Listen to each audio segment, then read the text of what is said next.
ఈరోజు evening snack prepare చేసుకోబోతున్నామండి. కడాయి తీసుకొని 2 table స్పూన్ల ఆయిల్ వేసాను. ఆయిల్ వేడైన తర్వాత ఎండుమిర్చి, ఆవాలు, జీలకర్ర వేసేసుకోవాలి. ఇవి కూడా లైట్గా వేగిన తర్వాత వెల్లుల్లిపాయలు కచ్చపచ్చగా దంపినవి వేసుకోవాలి. వెల్లుల్లిపాయ ఇష్టం లేకుంటే కొంచెం ఇంగువ వేసుకోండి, బాగుంటుంది. ఇప్పుడు ఒక 1/2 కేజీ పల్లీలు వేసుకొని మంచిగా మీడియం ఫ్లేమ్లో వేపుకోవాలండి. కొంచెం వేగిన తర్వాత కరివేపాకు వేసుకోవాలి, గుప్పెడు.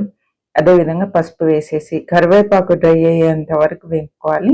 పల్లీలు మంచిగా కలర్ మారి మంచిగా వేగిన తర్వాత ఇప్పుడు ఇందులో కొన్ని పావు కప్పు పుట్నాలు వేసుకోవాలండి.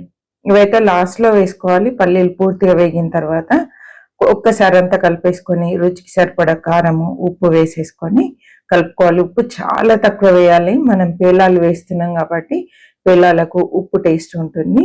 ఇప్పుడు పూర్తిగా స్టవ్ ఆఫ్ చేసేసి 1/2 కేజీ పేలాలు వేసేసుకోవాలి, బోల్ పేలాలు.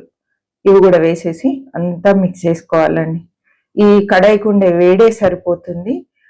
చక్కగా ఈవినింగ్ పిల్లలు ఇంటికి వచ్చేసరికి ఇలాంటి స్నాక్స్ హెల్దీగా చేసి పెట్టారనుకోండి, చాలా బాగుంటుంది, చాలా హెల్దీ అండి.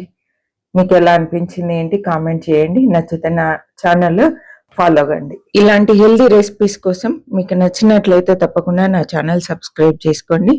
చివరి వరకు చూసినందుకు థ్యాంక్ యూ సో మచ్ అండి.